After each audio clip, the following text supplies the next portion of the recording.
हे केवळ वादग्रस्त विधानच नसून हे दुर्दैवी विधान आहे. त्यांना हे माहिती पाहिजे, महाजनांना, ते एक मंत्री आहेत महाराष्ट्रातले, की त्यावेळेला म्हणजे 1984मध्ये भिंद्रावाले हे खालिस्तान, पूर्ण स्वतंत्र खालिस्तान डिक्लेअर करण्याच्या मार्गावर होते. 5 तारखेला संध्याकाळी ते डिक्लेअर करणार होते. त्यांनी खालिस्तानची करन्सी छापलेली होती, त्यांनी खालिस्तानचे पासपोर्ट छापलेले होते, त्यांनी खालिस्तानचे पत्रकं छापली होती, लेटर हेड छापलेले होते. सगळं तिथे अवेलेबल होतं, जे आम्ही नंतर तिथनं पाहिलं.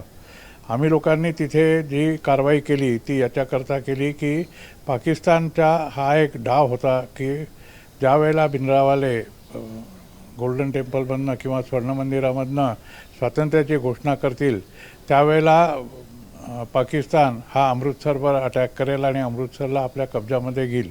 एकाच वेळेला ते अमृतसर आणि पठाणकोट बल्जमध्ये अटॅक करणार होते. हा पाकिस्तानचा प्लॅन होता. हे भारत सरकारला कळल्यामुळे त्यांनी ही कारवाई केली. त्या कारवाईमध्ये ज्या वेळेला भिंद्रावाले आणि शाहबेग सिंग हे दोघेही मारले गेले, त्यावेळेला आम्हालाही दुःख झालं, कारण शाहबेग सिंग हा माझ्याबरोबर बांगलादेशमध्ये होता. आमच्या टीमचा तो मुख्य होता त्यावेळेला, ब्रिगेडियर असताना. मुक्तीवाहिनीला ट्रेन करण्याची जी भारताची टीम होती त्याचा तो मुख्य होता. पण त्याच्यानंतर तो भिंद्रावालेंना जॉईन झाला. कुठल्याही माणसाने किंवा कुठल्याही लोकांनी, कितीही ते मोठे असले, कितीही चांगले असले, भिंद्रावाल्यांना तर संतची उपाधी होती, पण तरी त्यांनी देशाविरुद्ध एकदा शस्त्र उचललं किंवा देशापासून वेगळं व्हायची जर त्यांची इच्छा असेल किंवा त्याकरता ते कार्य करत असतील, तर ते देशाचे शत्रू असतात.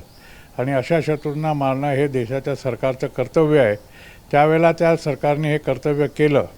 त्याच्यामध्ये आम्ही पण गेलेलो होतो गोल्डन टेम्पलमध्ये. आम्हीसुद्धा एक हात पाठीशी बांधून लढलो, कारण आम्हाला बिना डोळ्याचं आतमध्ये जावं लागलं. आणि ज्या प्रकारे शाहबेग सिंगनी तिथे पूर्ण फॉर्टिफाईड केलं होतं गोल्डन टेम्पलला आणि अकाल तख्तला, त्यामुळे आमच्याकडे त्यांच्याशी लढण्याचं जे काही संसाधनं होती ती फार कमी होती. तरीसुद्धा आम्ही लढलो आणि भिंद्रावाले आणि अनेक तिथल्या खालिस्तानी लोकांना आम्ही मारलं. त्याच्यानंतर तिथे खालिस्तानी मूवमेंट तयार झाली. मूवमेंट तयार झाल्यानंतर दरवर्षी ते त्या दिवशी भिंद्रावालेचा शहीदी दिवस म्हणून मनवतात. त्यावेळेला कोणीही तिथे जात नाही, फक्त अकाल तख्तचे लोक किंवा स्वर्ण मंदिरातले जे जथ्थेदार आहेत तेच लोक असतात. यावेळेला महाजन का गेलेत हे माझ्या लक्षात आलेलं नाही आहे.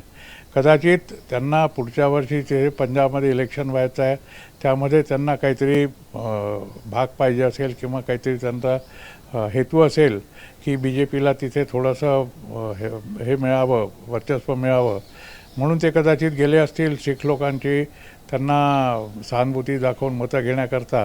मला राजकारणातलं काही कळत नाही, त्याच्यामुळे मी नक्की सांगू शकत नाही. पण ॲज अ सोल्जर मी सांगू शकतो की त्यांनी जे केलं त्यामुळे आमच्या सैनिकांचा पूर्ण अपमान झालेला आहे आणि त्यांच्या या विधानाचा मी धिक्कार करतो.